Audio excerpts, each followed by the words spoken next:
Give us any chance, we'll take it. Read us any rule, we'll break it. We're gonna make our dreams come true. Moving to After Night, a podcast about 8 seasons in a row. I'm Mr. Fernandez, and I'm Chris Jawardna. Hello. we're about to review Moving In. It's from season 7 of Laverne and Shirley. It's directed by Tom Turovich and written by Terry Hart. Chris probably has some facts about them coming out later in the show. And this is what the episode's about.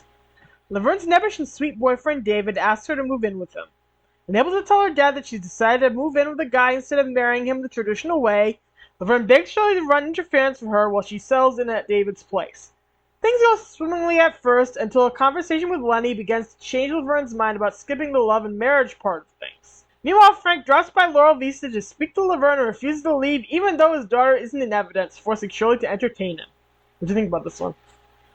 Surprisingly sweet in a different way than I expected. This was a good one. I like this. It feels, in a way, more mature in the way that it feels more like the kind of relationship dramas of the mid to late 70s. Yeah. Especially by having Paul Sand in there, who was one of these archetypal, who plays David.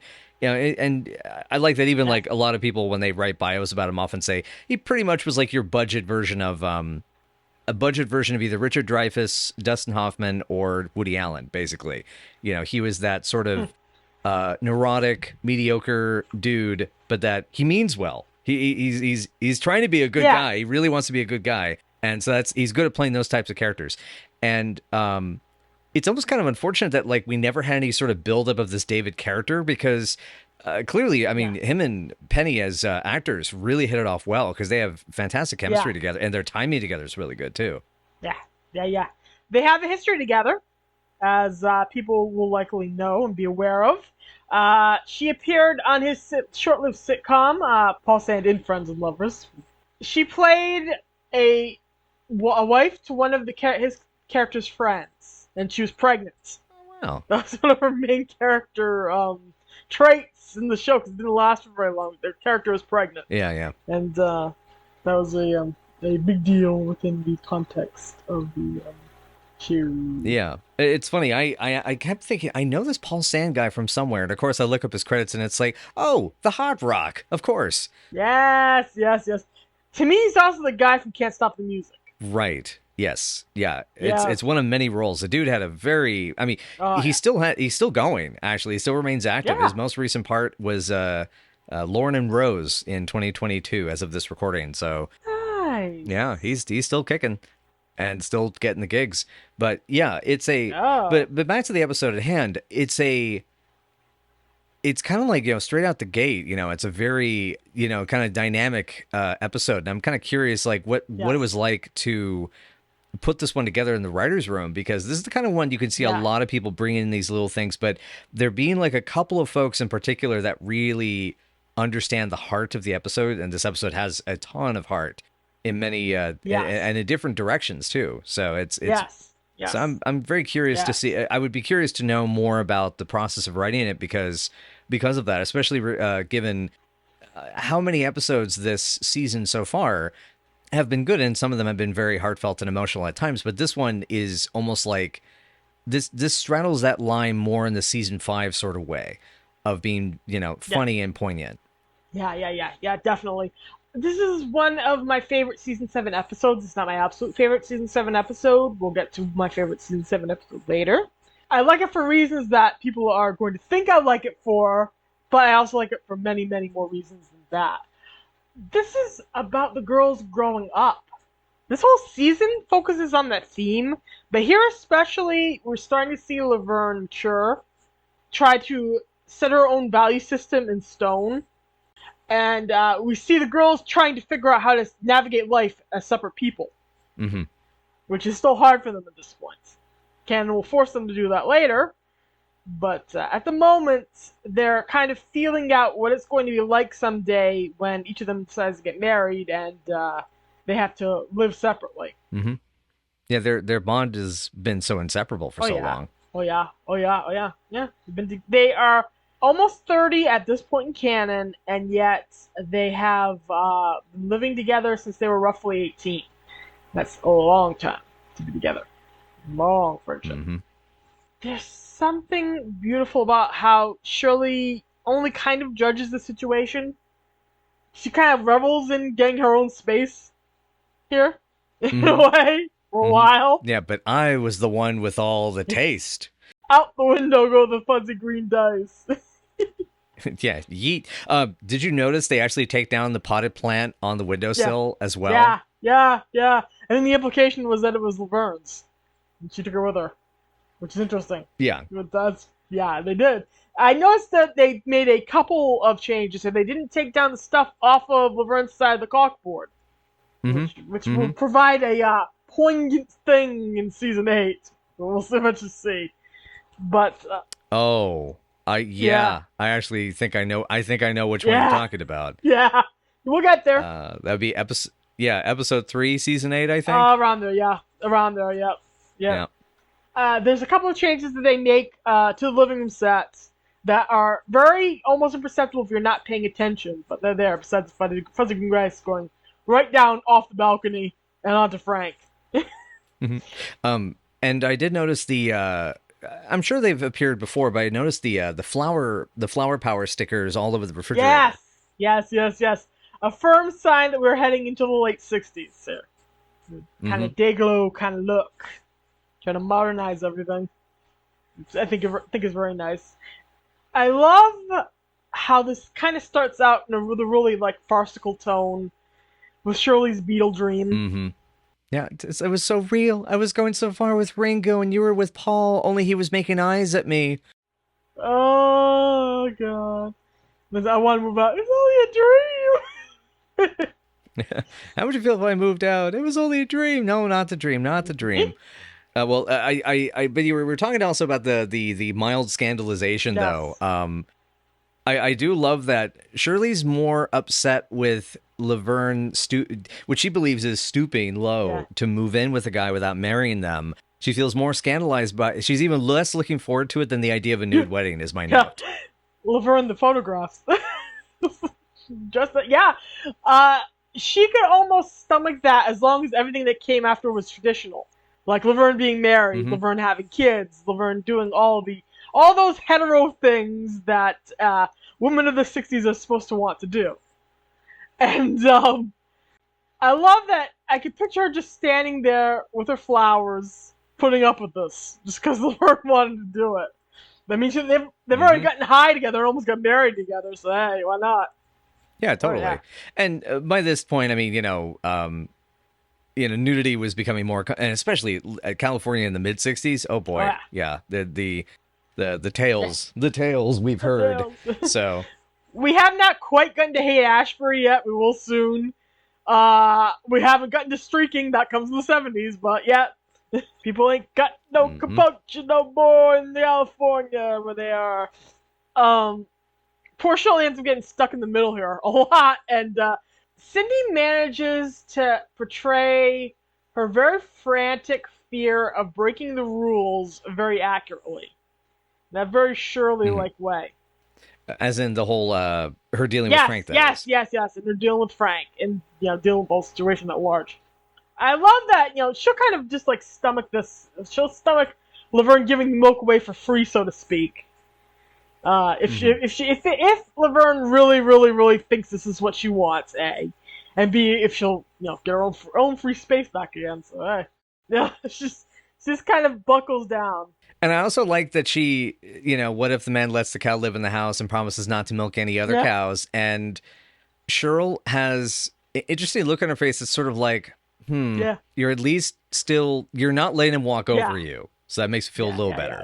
And at least you're getting something out of it. At least you're enjoying it on some level.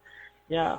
And at least, he's not going to cheat on you. This is an open relationship. You're not going to be having sex with strange bald producers like you have been recently. So, yeah. Oh God. We're still climbing out of the Willie Marsh. God, Willie Marsh. Willie Marsh, still one of the worst Laverne dates ever. She's had some doozies at this point in canon. I love that Laverne ultimately asks her to come move in with them. The loyalty, the friendship. My note on this is... Sorry, go ahead. Well, I was gonna say, yeah, that exchange of Laverne, we're not gonna be roommates Yeah. anymore, and then it even hits Laverne a second, Yeah. and she goes, "You want to come?" Yeah. I don't think David liked that. Yeah. My note on this is gay in all caps. Gay in the best of ways. Sometimes the show's queerness just pops right out, And when it comes to like stuff like this and girls wanting to die together, and obviously the kissing is just like, damn. Yep.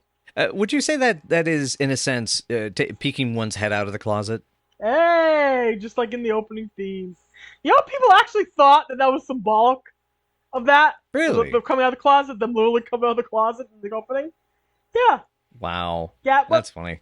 Back in the 70s, there are a lot of lesbian couples who found the girls' relationship inspiring that way. They read it as queer. And there's that's cool. Yeah. Yeah, there's a lot of notes in newspapers and notes in newspapers. You know those little tiny like fanzines and self-published magazines that people mimeograph and mail around. Back before the internet existed. Mm-hmm.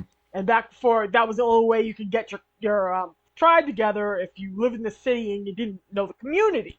That's how Star Trek fans found each other. That's how people who love certain bands found each other. And that's how underground comics and video collectors in the 80s and all that kind of stuff. Yep. And that's how queer people found each other, and that's how queer people fell in love, ended up together back in one of the ways, obviously, one of several ways, many ways, back then.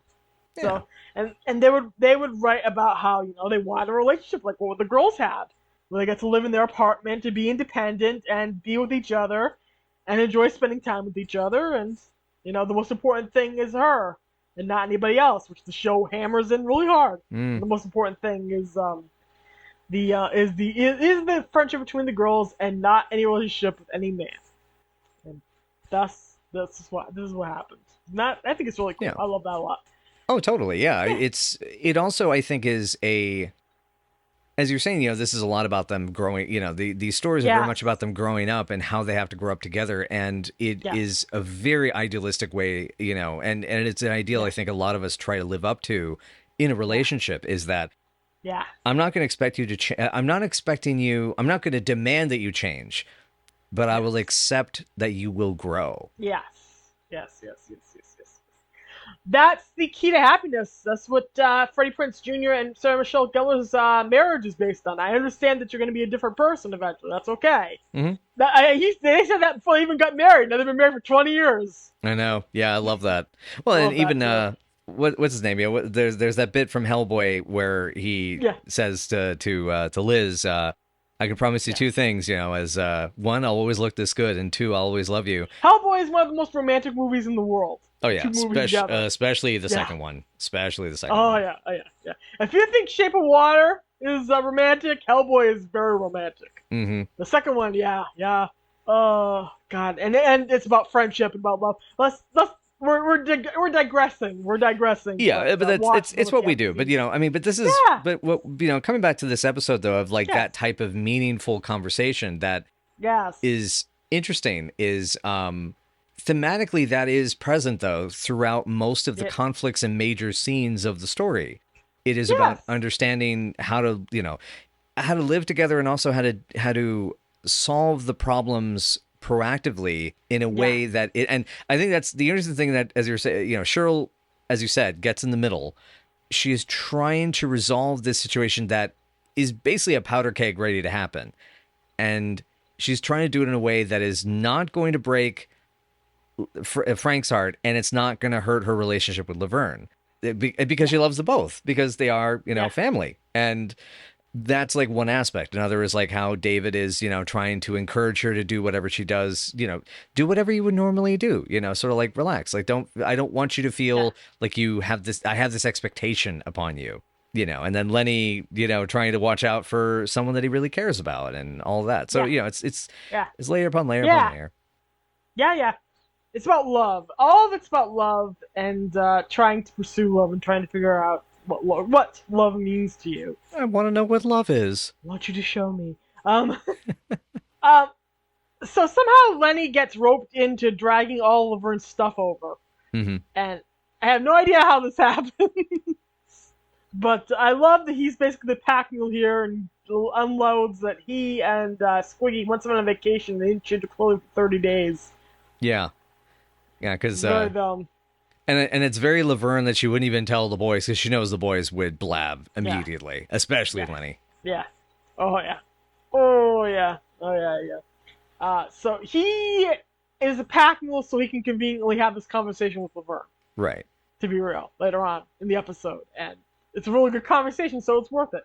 I loved that Shirley's really verklempt.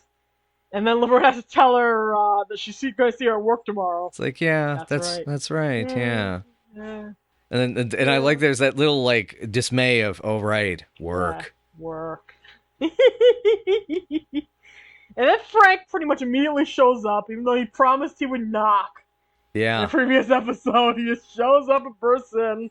And I love she tries, and Shirley tries to show him to the door, and he just kind of loops back around from up the stairs, up the steps, and back down onto the chair after she's already tossed the dice out out the window. Yep, 7-11. Yeah. So she can't get rid of the dice, and she can't get rid of Frank. Frank won't tell her why he wants to stick around. And he pretty much forgets what he was there for at the end. So yeah, pretty much. So he pretty much stretches out Shirley for no reason in his bad house guest. Yeah, for what was it, 17 hours or is whatever he said? Something like that, yeah. Because he's there and it's almost past midnight by the time Laverne comes home. Oh yeah, so, no, and it was already night, when the episode started. So this could be like daybreak practically. Yeah. Yep. But here's Laverne. Anyway. That's a good moment. But then we move into the actual new apartment itself. Yes. I wanted to comment on this. I've been noticing, especially in season 7, they were starting to do this even in season 6, but season 7 especially, a lot of new sets.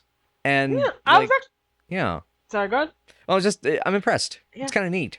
Definitely beefing up the budget. It's a very nice apartment set. I was going to mention that it's reminiscent to me of those jerks' apartments in Dinner for Four. I was feeling that as well, and the fact that he is a teacher did not surprise me too much. Yeah.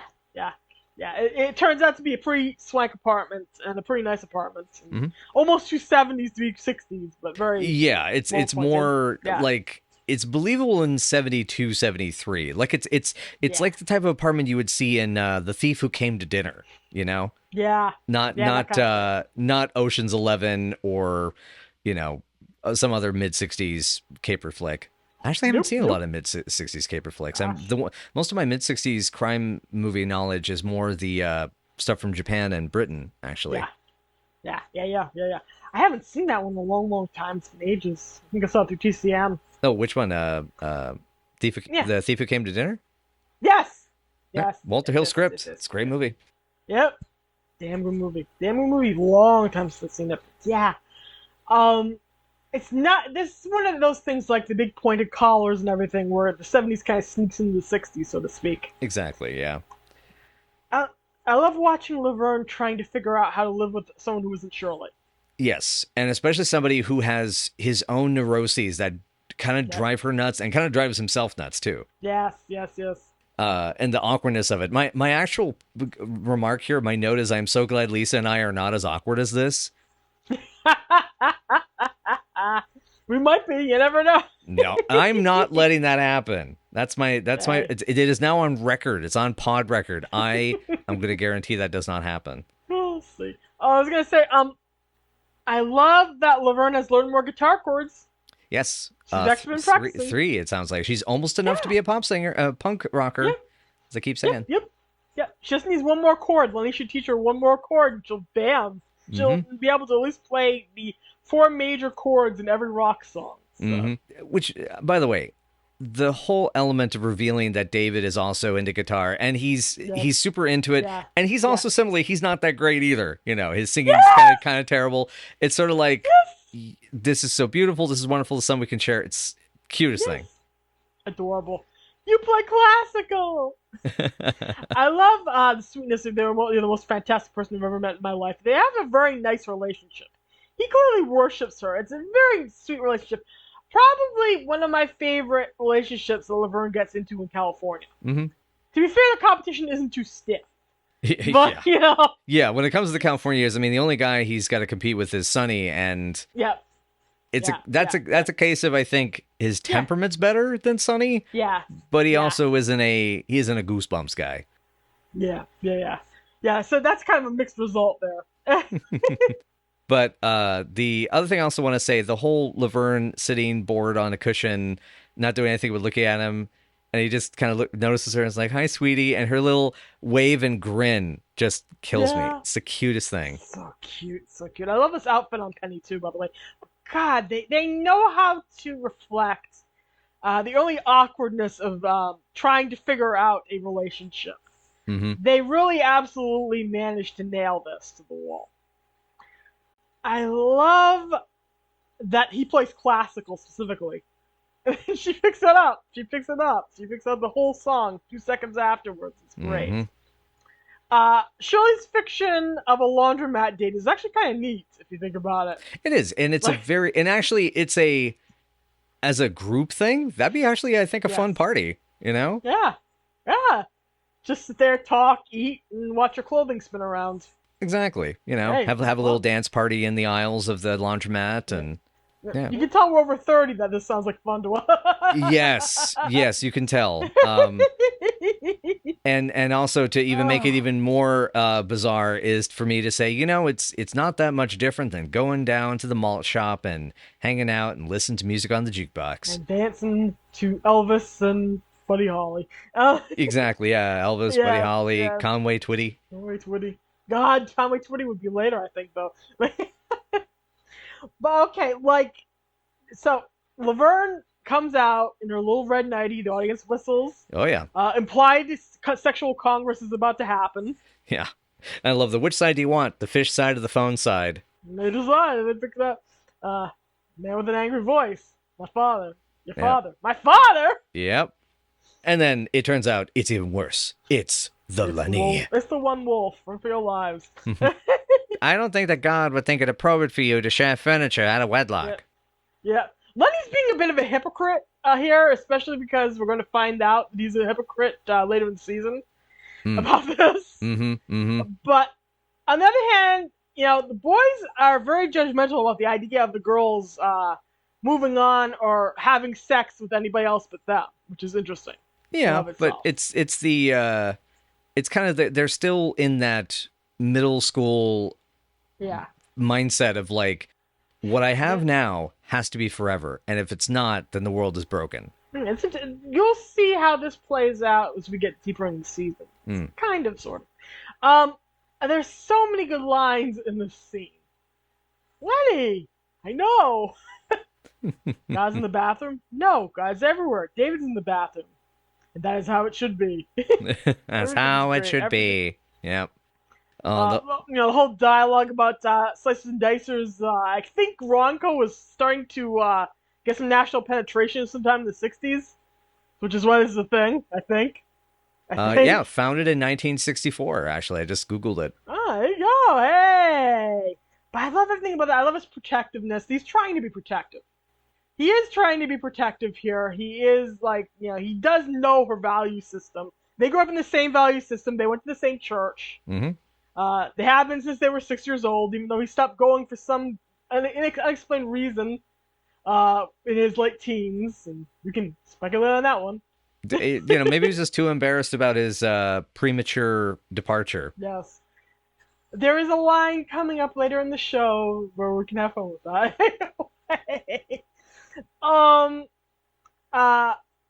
You were meant to be a mother. Like, him looking at her and saying she was meant to be a mother. Like, that in and of itself, you're laughing. I'm not laughing. You know why do you know why I'm laughing? Yeah. Because it's so you, and it's super cute. Well, I was actually thinking about, to me it's interesting that he looks at her and sees someone who ought to be somebody's mother. Which is, because, you know, considering the facts that he's pretty much offered to be the person who gives her a baby, the fact that he can look at her and say she can, you know, If she finds somebody else, he's very happy at the notion of getting married. For the moment. At least for the moment. For the moment. Yeah, well, But I mean, eventually Squiggy's going to remind him of all the things that are going to happen on the wedding night. And he's like, no, I can't think of it no more, Squig. Poor Lenny's mother was meant to be a welder. Oh, just boy. like, God, oh, honey. Honey. And then the show absolutely clobbers us upside the head of the line. All I'm saying is, if I was really in love with a girl, really in love with someone, I'm really in love, then I would marry her. How many times did he ask for to marry him? How many times? How many times? So it's 3, right? It's gonna be 3. It's gonna be 3. You probably won't see the 3rd unless I manage to finally dig up that final proposal. But that's right. It's a DVD cut. That's right. Yes, DVD cut. Yeah. Ugh. Yeah, it happens 3 times. When Laverne is conscious, 1 time when she's unconscious in her dreams. And it's not a repulsive idea, and at least once in a fantasy sequence that we're going to be seeing soon. Which I won't tell you more about. So would you say this scene, though, does it count as a proposal? It's less of a proposal than a reference. I don't count it as a proposal.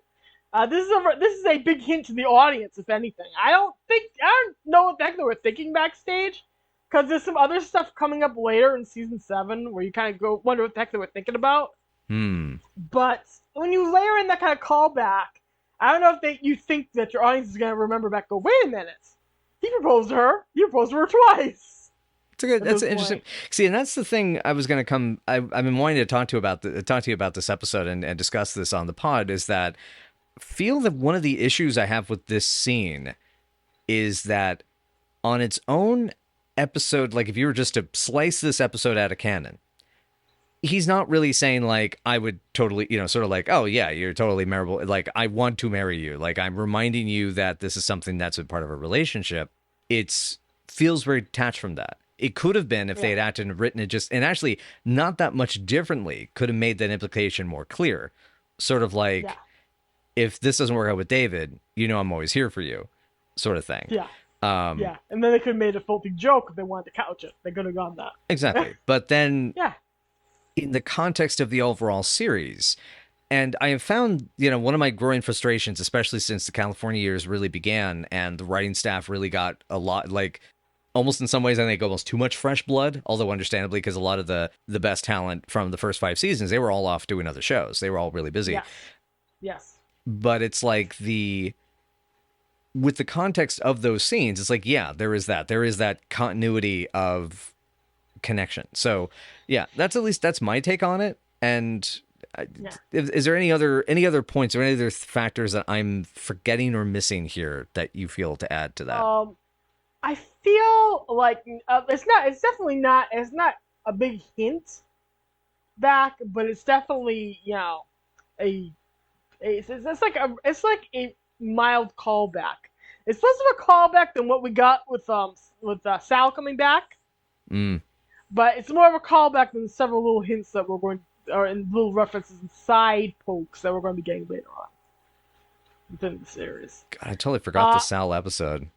I really, God, those early season 7 episodes, I did not like. Yeah.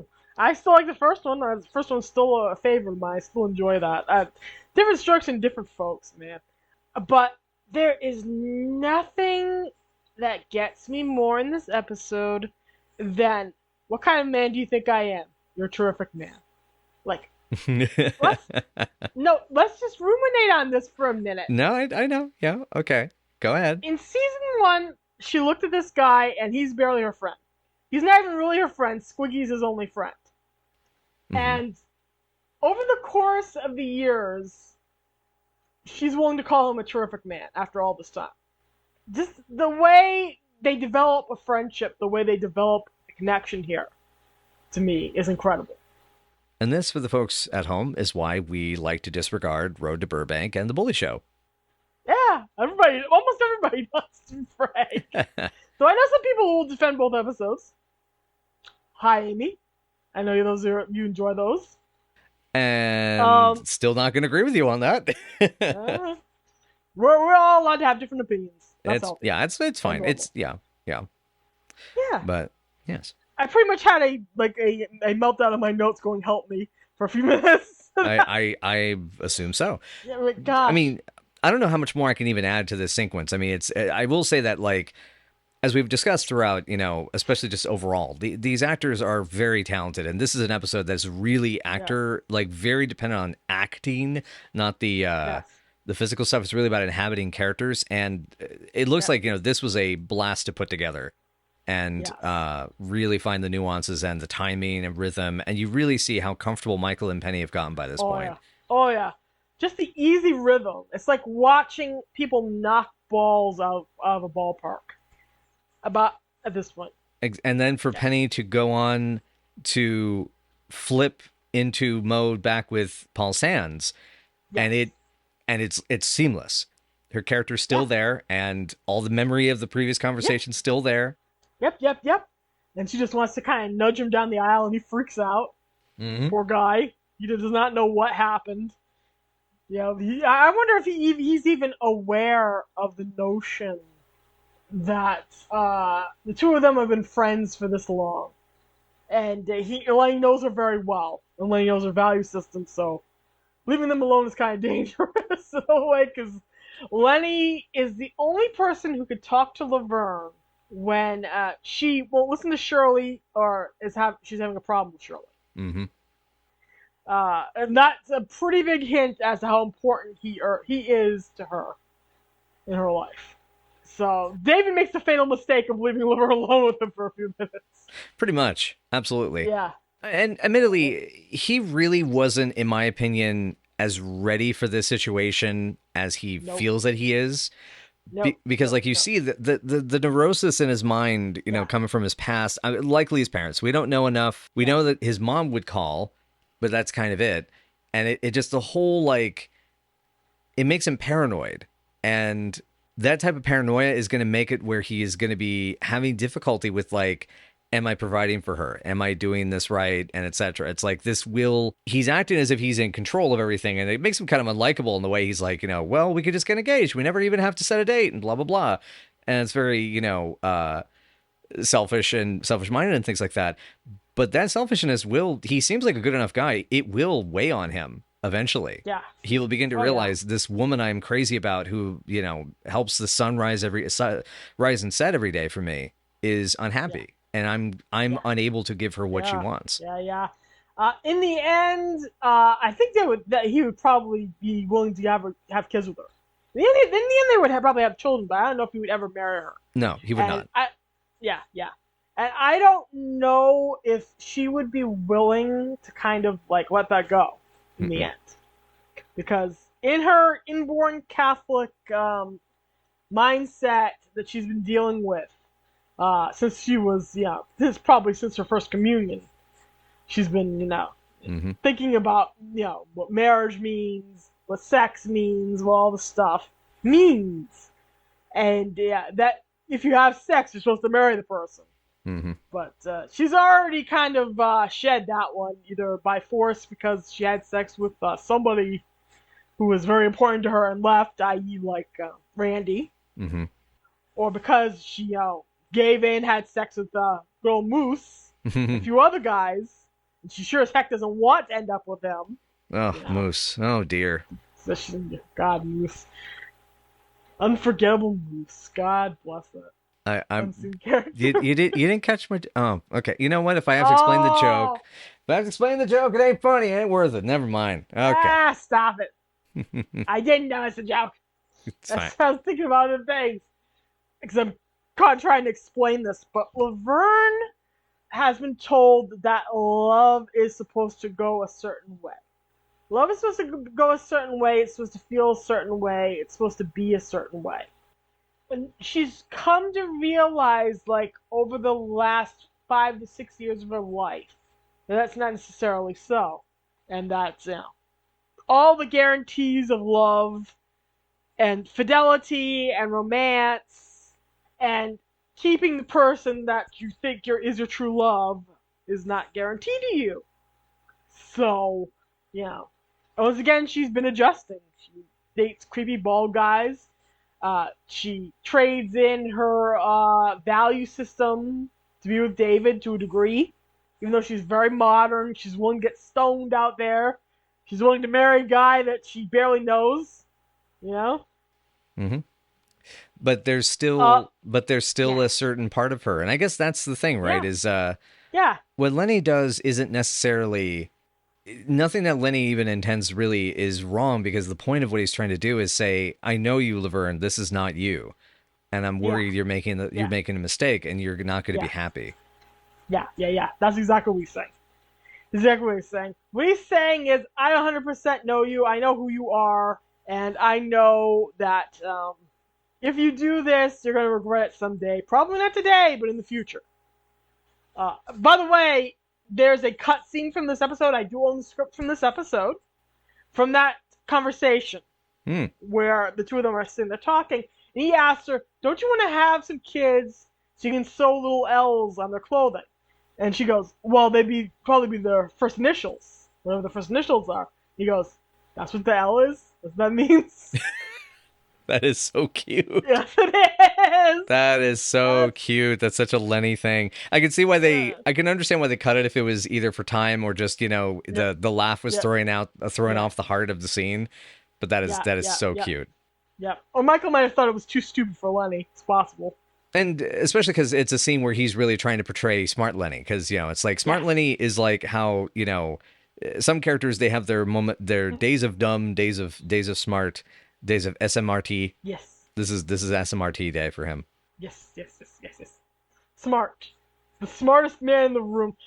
He has extreme emotional intelligence. Sometimes, at this point, he even has intellectual intelligence, arguably. Well, I've been reading that dictionary for the last year. Yeah.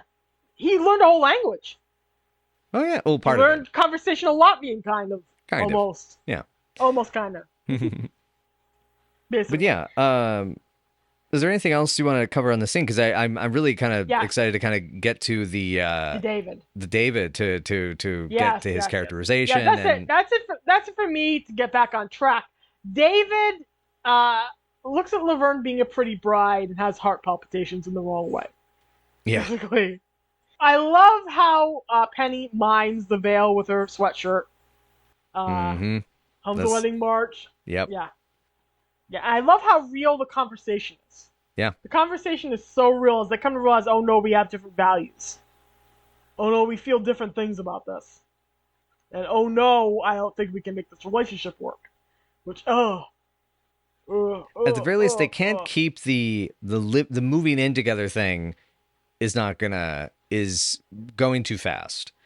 And it's admittedly, this is a doomed relationship. And they're just, but I have the suspicion they're going to try to write it out as long as they can. Or she's going to write him out. Oh! Sorry. Boom, boom, ching. But they're going to try to make it last for what they can so that it's not a parting that is explosive and destructive. But it's definitely like if they stayed living together and she realized this is basically it. This is top of the mountain. Yeah. And and she knows there's a higher peak. That's, I guess what it is he's at a plateau and she wants the peak. She wants to scale it. Yep. She wants it all. She wants it all. She wants the kids. She wants the wedding. I don't know. She might want something career-wise. Mm-hmm. She wants more. And she ain't going to get it from David because David has a heart attack at the notion of marriage. And that's for him. No, I loved all the little bits of this. Excellent performances from Paul. Excellent performance from Penny. It's so solid. It's so solid and grown up and adult. And I really enjoy that about this episode. Mm-hmm. And my note is David becomes a character that is altogether not great, not bad, but that doesn't mean he's mediocre. Yeah. Which is kind of and that feels like it needs clarification, because often when we say not great, not bad, that's often what we mean is mediocre, in the middle, middling. Mm-hmm. I wouldn't say he's middling. It's just that there are issues that he's really struggling with. He's not bad. He's not good. He's just stressed, so to speak, to paraphrase Into the Woods. Mm-hmm. There's a difference between what being good is and what being nice is. That's a And yeah. yeah, yeah, yeah. And David is nice. He's kind. He's sincere, but he's not exactly good to Mhm. Laverne here. He's not gonna, take that extra step, and he's not going to give her what she wants. I would love to hear from Paul Sand about this performance, just because this dude was so prolific. Yes. Because he came up as a hardcore theater guy. Yeah. He even studied under Viola Spolin at the age of 11, Yep. and he went to Paris at age 18 to study with Marcel Marceau. And Wow. Really? yeah, I mean that's apparent. That's what his Wow. bios say in multiple places that I checked. That's amazing. Wow. I So didn't know. he had done so many things. I mean, he got obviously I mentioned, he was Greenberg in the Hot Rock. You mentioned the one season wonder, Paul Sand and Friends and Lovers. Mhm. Yeah. Tons of guest appearances, did tons of theater, more film roles. Because of he's continued working, that also means like this is a guy who's just like passionate, about Yeah. doing the work, and that makes me wonder how he refined this performance, because one of the things we've sort of grown to understand about some of these sort of neurotic archetypes that he often was sort of almost like a fill-in for. So like, again, as I mentioned, like Hoffman, Dreyfus, Woody Allen, like Woody in particular, and sorry, Woody Allen for TS here. But, one of the things that's interesting about Woody Allen as an actor is how a writer actor he was self-aware enough, but he still was creating this sort of fantasy version of himself. It makes the ending of Annie Hall make a lot of fucking sense. Yeah. Yeah. And my point is, Paul seems like the kind of guy, Paul Sand seems like the kind of guy that's actually going to craft that performance from scratch. Like, Yes. not Yeah. necessarily being, oh, I can relate to this guy, therefore I'm going to draw. It's like, no, he's trying to figure out what the psychology of this character is and Yeah. run with it. So that just was, I really wanted to give a shout out to that, because he's honestly been one of my favorite guest appearances in the show, like overall. Yeah. He is very good. And even if you don't like this character, David still comes off as something original and interesting within the landscape of Laverne and Shirley, and becomes a character you kind of want to see again, even though you aren't going to see him again. But he's very, very interesting, and Sands really does an excellent job trying to craft him into a human being that makes sense within the universe that they got going. He does a great job. There's something about this relationship that makes me wish they kind of like dragged it out for a little while. Had it be a multi-episode arc, or have them come back into her life, or the two of them trying to figure out how to navigate the space between her wanting marriage and him wanting a live-in lover. Because there's a way to date, and they can still live separately, and then see if feelings grow or die. Because that could be the sort of dark irony is, Paul begins to come around to this idea and realizing this is because if he's a teacher grading papers on, books, and especially, what was it? Yeah. It was Great Expectations, wasn't it? Yes, it was. Which, again, like, that's a great setup, doomed relationship. Yes. Oh, God. Yes. Which makes you wonder how much like Mrs. Havisham was his mom. Oh, goodness. Oh, no. Because, God, dear, that would make sense, wouldn't it? God, that makes him a Stella in the situation, Laverne Pip. Which, Mhm. wow. And it depends on which version of the book you're reading, because Yes. the original version, it was a depressing ending where they don't end up together, and then another version they end up Yeah, together. because when it was serialized, there was complaints to the newspaper, and Dickens had to change the ending. Yeah. I want it noted that he knuckled under that pressure, but he didn't do that for the old Curiosity Shop or anything else. And Louisa May Alcott didn't knuckle under when people got pissed off that Joe didn't end up with Laurie. They did this. These are all like contemporaneously happening within within the same, say, I think 15-year span. All these novelists are publishing citations of their novels and newspapers, and everybody would run to the docks and grab the newspaper and read the latest installment of the book. And the real time version of people live tweeting TV shows nowadays. Right, basically. Only it would take a lot longer, like within a few weeks, for letters to pour into the newspaper saying, "This sucks. We hate it."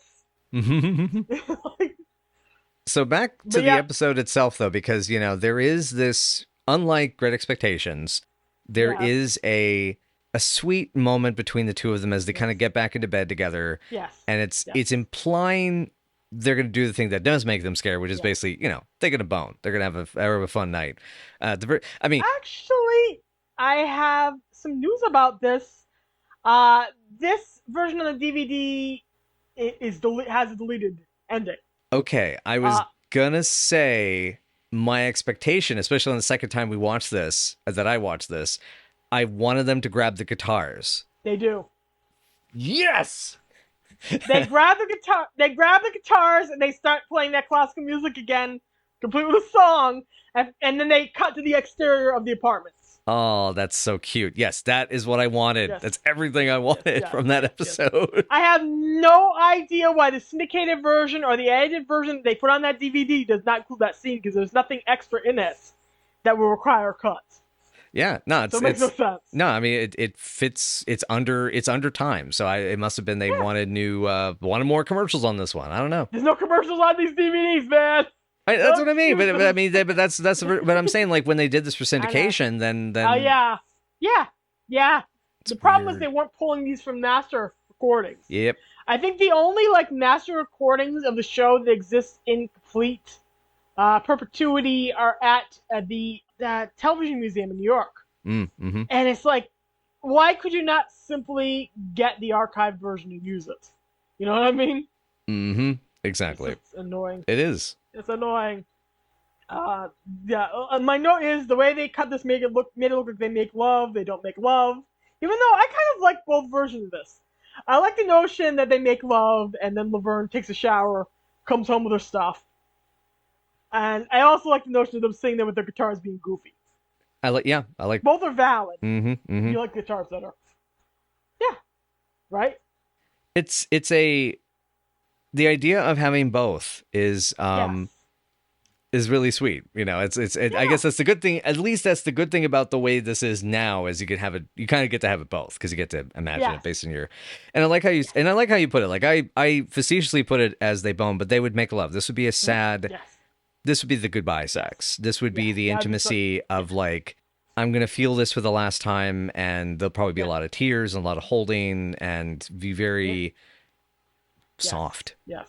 And maybe it'll work out next time. Basically, through it all. But yeah. Yep. Laverne chooses instead to go on home, and Shirley is relieved as heck to get the hell out of the room finally. And Laverne has her quote unquote fresh laundry. Yes. Frank doesn't even know why he was there. Mm-hmm. Presumably, everybody sleeps easier. Presumably. Presumably. I love how they portray, two people living together being just as valid as in a marriage to a point. To a point. Mm-hmm. They point out that it's good for David. It's healthy for David. But it's unhealthy for Laverne because she has different expectations out of it. Yep. Yeah, that was out of a relationship. That was my mother's takeaway from it too, because she remembers when she was growing up, because she would have been 9 when this episode is set, and that gave her this sort of sense of like perspective. It gives her this perspective that she was able to bring with me and her talking about this episode, was the people's idea of what cohabitating was really evolving and for some people very quickly, and some people weren't ready to make the change, and some people just had to figure out, this is what works for me and this is what doesn't. Because some people, it's kind of like I almost would liken it to like painters getting this new set of colors. The new colors come out on the market, and some of those art painters go, oh, this is fantastic, this is what I've been trying to make a mix like this for years, great. And others going, I'm good, I don't need that, I like the tradition, it's part of my process. Yeah, exactly. And some people choose to live together and then build a marriage.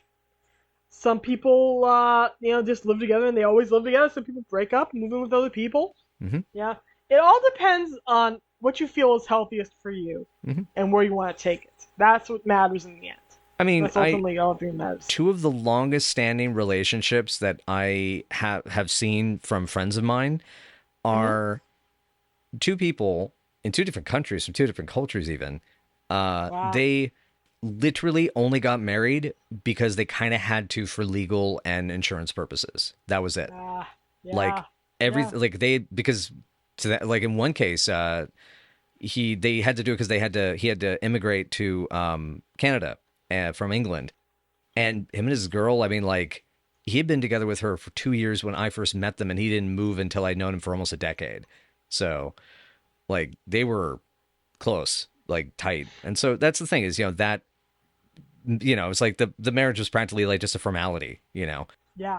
And then there are some people that, you and I both have known that we've seen, they do the courtship for a year or two or a few years, and then they get engaged, and then they do the whole 9 yards. Yeah. But yeah, in any case, I think it treats it really well. It treats it very well. It treats it maturely, and it allows. Yes. It is a really darn good episode. Yes. I liked it when I first watched it. I loved it after the second viewing. Yeah. For people who claim Laverne and Shirley is just like all immature slapstick, they need to watch this episode. Because the show, between this and stuff like, this is a cemetery, look for you leap, that's proof that they can pull off serious themes, pull off serious topics, still have that like gentle humor and silliness and a little bit of tiny bit of slapstick, and yet also completely and thoroughly create a situation where characters believably experience heartbreak, fall in love, and try to get over each other and try to move on with their lives. This show does it. This episode does it very well, very well. Yeah, indeed. And so the only stuff, because I do have 2 major notes I wanted to talk about the episode before we kind of wrap up, cover the ranking. I understand why, for reasons, it takes place essentially in like a 36-hour period or maybe like a 48-hour period. Yeah. But I wish it had been taken more time. Because the conversations, particularly with her and David, feel like these are the moments you would have seen happen over that first month, and everything kind of coming to a head very fast within like 7 hours, like 10 hours of her being at his apartment is a little over the top, and that's the part that feels unbelievable. I then, of course, realized if you did that, you would add all these other complications. They wouldn't be able to have the other conversations in the middle that they would, because then, there's other stuff that's going to lead into it, other clues and etc.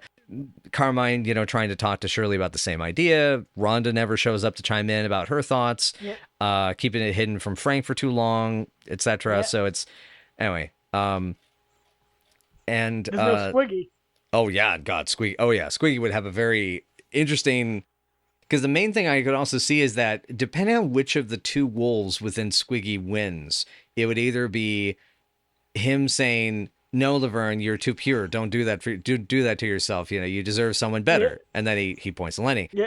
Or he would say, Laverne, you've got this. Laverne, you have this great plan. You're gonna go into his house and take him for everything he's got. And look at her as this dark temptress. Have I ever mentioned that I make a great character witness in a divorce?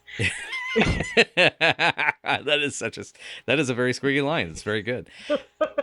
I can see him do that too. Just why, obliviously, that man steals furniture. That is all.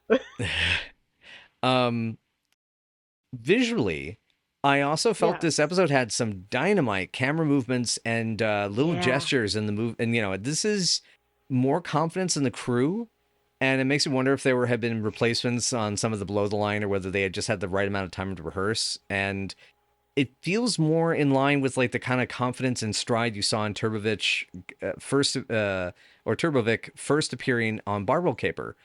And I wonder if it's just he had a certain way of working that was a little too slow, and so they had to do things for editing and whatnot, and it caused issues.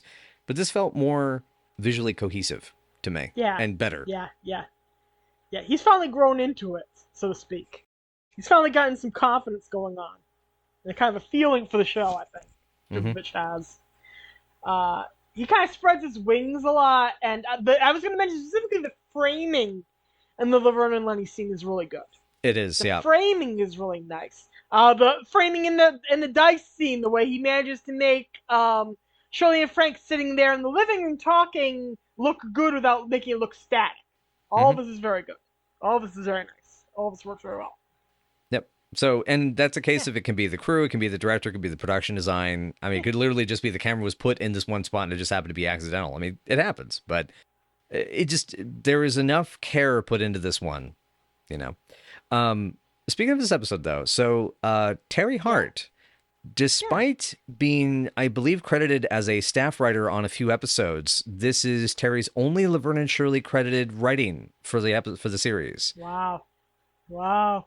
They had done Celebrity Roast and Johnny Carson stuff in the 70s, and ended up going on to different sitcoms that would last all the way into the 90s. Writer and producer on Bosom Buddies, Jennifer Slept Here, Perfect Strangers, which again, because we've mentioned that one a ton over the years. Yep. And then after this and after that binge and then an episode of Sister Sister in '94, the Trail of IMDb credits run cold. I guess the residuals were worth a lot, or they just found a different source of income. I don't know. I hope they're okay wherever they are. I was going to say there's such a crossover between Perfect Strangers and Laverne and Shirley in a lot of ways, and the two shows' sense of humors are very, very, very, very complementary in a lot of ways. It's kind of like a guy version. I would say it's a guy version of Laverne and Shirley because we also get immigrant humor there. It's obviously a guy show versus a girl show, but it's very much a companionable kind of show to LNS if you've ever wanted to watch another sitcom that's like it. Interesting. Yeah. This baby is like this is a solid 9 to me. Really. Okay. Like, yeah. It really is. The writing is very mature and smart. I love what it does for Laverne's character after she has horrible stuff in in episodes like Some Enchanted Earring, where she's picking men she barely knows, hanging out with them. Here she makes an intelligent decision in two different ways. She makes an intelligent decision, it works out fine, she's comfortable with it, and then, she comes to realize, oh yeah, this doesn't match my value system. So she makes two intelligent choices for herself. Shirley's a mensch. Trying to run interference like a good girl that she is. Frank's funny. Lenny is both wonderfully caring about her and wants her to be happy, and yet he is also like totally playing like this autocratic, old-fashioned guy that Squiggy can sometimes be when it comes to Shirley, which is interesting. It's interesting how the boys look at the girls at this point in canon, where they, they don't want them to be going around being loosey-gooseys if they can't get a piece of the action. But they also exist to remind the girls of who they are at core. Yep. And that's very interesting in of itself. But I really love this episode. I really, really love this episode. Not my absolute favorite of the season. There's, I think, a solid 10 coming up ahead of us. But this is a good solid 9. And it's not for the reason you think. It's not just the Laverne and Nice scene. That's not why I'm giving it a 9. It's the overall package. Paul Sand is great in this. David and Laverne are a completely believable couple. The issues that it raises are excellent and interesting. And it dares to ask the question of the viewer, how much of what you believe in is worth sacrificing for your future? For a future you think is good and healthy. Yeah. For you. So, yeah. Yeah, it's well said. Yeah. Yeah, it is a much deeper episode than people give it credit for. I think so. Yeah. I'm going to be very intrigued to see people's reaction to this podcast to it, and to see if a discussion ever, blows up on our Twitter account at some point about it. But yeah, in terms of ranking, I'll probably just go for the Fellini and say 8.5 more for the joke than anything else. Yeah, it is funny. I should mention that it is funny. It's a funny episode. Well, I meant the joke of saying it's a Fellini because Fellini often did. Oh yeah, that's 8.5. Da da da da da. Hello, brain. Which is such a poser thing for me to say, because I think the only Fellini I've seen is his not Satyricon, the segment he did for, what was it, Spirits of the Dead, I think. Ah, yeah. I've not seen any of his other films. You see his other stuff is good. Yeah, I should. I mean, it looks good, Yes. but anyway, It's fun. Anyway, or trench it, depending on the episode of the movie. right. Okay, go ahead, go for it. The other reason I would also say, less than a 9 is I feel like something's missing, especially regarding the Lenny stuff. And this is just me wanting more of that bigger picture continuity, because as you said, when you take it in canon, there's some really wonderful subtext, but the catch is I really want that to just be text. I'm very certain that wasn't intentional, the way it's played out here. And that's kind of one of my issues with it. Additionally, the Shirley and Frank stuff is cute, but it got a little long in the tooth for me. True. And so that was so even though it's all very well executed, there are definitely parts of it that work better than others, and I would have trimmed some of it down even in the writing and rehearsal process. Yeah. But which is the other thing. But I would love to have seen Shirley have created a much more elaborate story, and then realizing the elaborate story she was telling was too much of like a fantasy that, Pop takes her at her word, and then she realizes, oh crap, now he's going to run off, into the night thinking that, Laverne's been kidnapped by some, gangster or something. Yeah. But anyway, 8.5 is still not a bad score to give an episode of this show, especially given given my feelings of the last year and a half worth of stuff. So yeah. Starting to perk up for you. It's finally starting to get it's growing on me. It's very it's a bit of a fun guy, just growing on me in little bits and pieces in the dark here. Gently molding.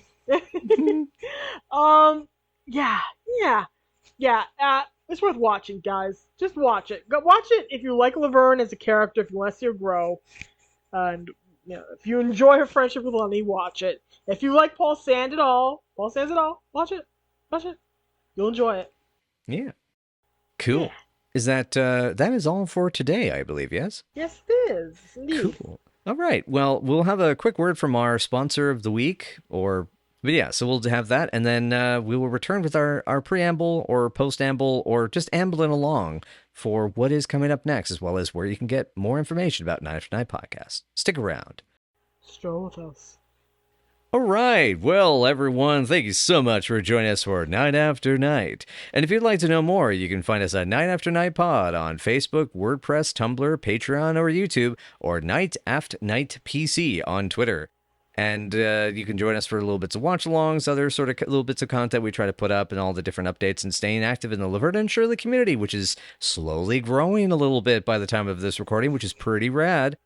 We also want to give a big special thank you to our Patrons. They are our patrons, I should say, who are wonderful human beings, and their support means so much to us. And if you would like to get these episodes a day early, you are able to do so. If you would like to get them a week early, throw us a little more, and then and all that sort of goodness.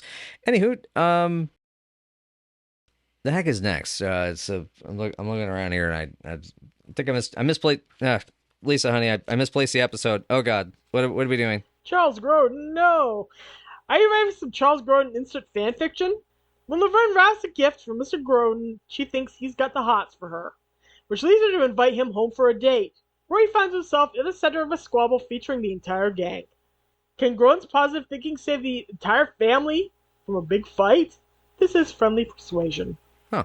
So I guess to that we'll just have to put on some Beethoven for this midnight run. Hey! Midnight Run was on the Criterion Collection, the Criterion Channel this summer. Did you know that? Goodbye, y'all. And remember, don't return your slicers and dicers. Ask them how they feel about being returned before returning them. You don't want the poor little machine sitting alone in a return station, never getting to slice up a carrot ever again. Oh God, no. I'm thinking of the brave little toaster now.